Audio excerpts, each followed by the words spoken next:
In 2008, the President of the United States stood in the Oval Office while a small group of bankers told him what would happen next. Not asked, told. They informed him that if he did not approve a $700 billion bailout immediately, the entire financial system would collapse within days. And here is the part that should make you uncomfortable. He had no choice but to listen. How did we get to a point where banks do not just lend money? They dictate policy to the very governments that are supposed to regulate them. This is not about evil bankers in smoke-filled rooms. This is about something far more sophisticated. A system that evolved over centuries to give financial institutions structural power over sovereign nations. Right now, central banks control interest rates that determine whether your country enters recession or boom. They decide how much money exists in the economy. They can create billions with keystrokes while governments beg for funding. And most people have no idea this power shift even happened. The story begins in 1694 in a London coffee house where a Scottish trader named William Paterson proposed something radical. England was broke, drained from war with France, and King William III desperately needed money. Paterson had an idea. What if private investors pooled their wealth and lent it to the government, and in exchange, those investors would get something extraordinary. They would become a bank, the Bank of England, with the exclusive right to issue the nation's currency. Think about what that means. A group of private citizens would control the money supply of an entire kingdom. The king agreed because he had no choice. He needed the funds immediately. But here is what nobody realized at the time. Paterson had just created a blueprint that would reshape the relationship between money and power forever. For the next 2 centuries, governments and banks maintained an uneasy partnership. Governments needed banks to finance wars, infrastructure, and expansion. Banks needed governments to enforce contracts and maintain stability. But everything changed in 1913 when the United States created the Federal Reserve. After a series of banking panics, including the devastating panic of 1907, Congress decided America needed a central bank to stabilize the financial system.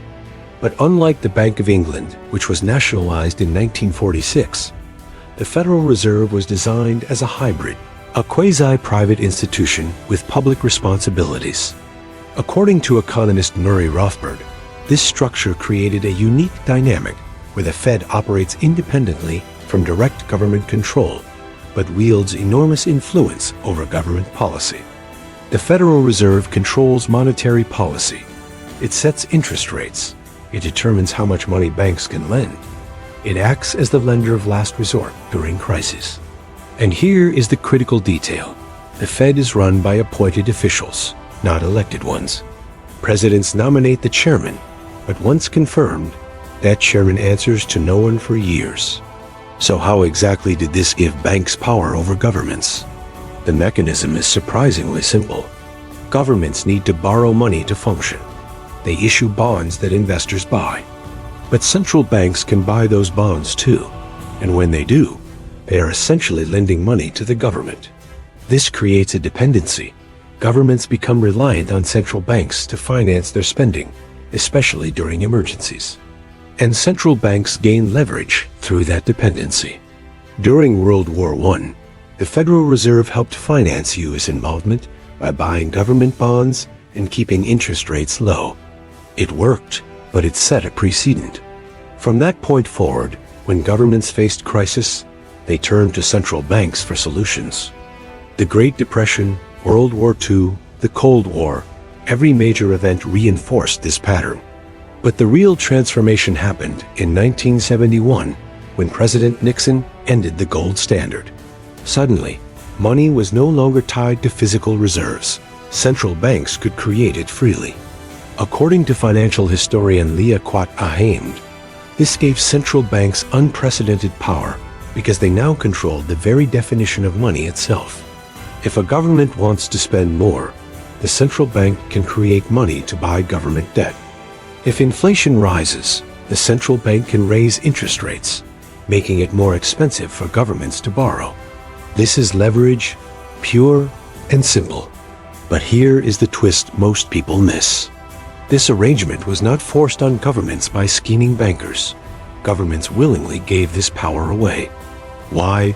Because it solved a political problem. Raising taxes is politically toxic. Cutting spending makes voters furious.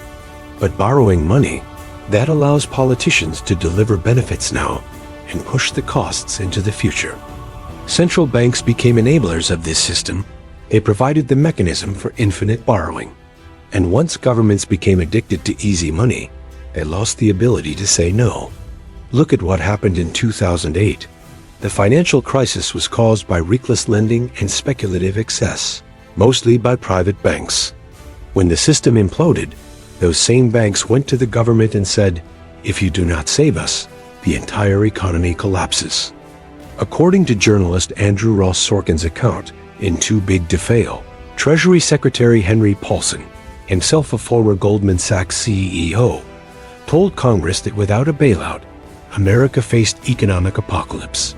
Congress approved $700 billion in taxpayer money to rescue banks. But then the Federal Reserve went even further. It created trillions more through quantitative easing, buying up bad assets from banks to keep them solvent. And here is the part that reveals the power shift. Nobody voted for quantitative easing. Countries like Italy, Japan, and the United States are trapped. They need low rates to service their debt.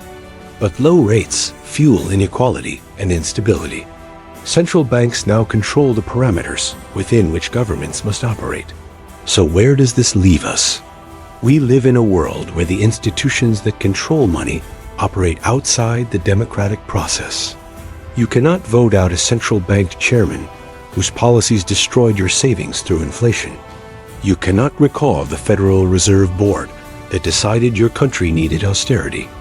The system has evolved to a point where financial institutions have structural power that rivals or exceeds that of elected governments. And the most disturbing part, this power is largely invisible. Most people think their government controls the economy, but the reality is more complex. Governments propose, but central banks dispose. Politicians promise, but bankers set the terms. Some argue this is necessary, that central bank independence prevents politicians from inflating away debt or manipulating money for electoral gain. Others warn we have created unaccountable technocracies that serve financial elites rather than ordinary citizens. But here is what nobody disputes. The relationship has fundamentally changed. Banks do not just participate in the economy anymore, they architect its rules. They do not just respond to government policy, they shape what policy is possible. And they did not seize this power through force. They gained it through a system that governments themselves built and now cannot escape. So the next time you hear about a central bank decision affecting interest rates or inflation, ask yourself this question: who really gave them permission to make choices that affect millions of lives? And what happens when the people making those choices answer to no one but themselves?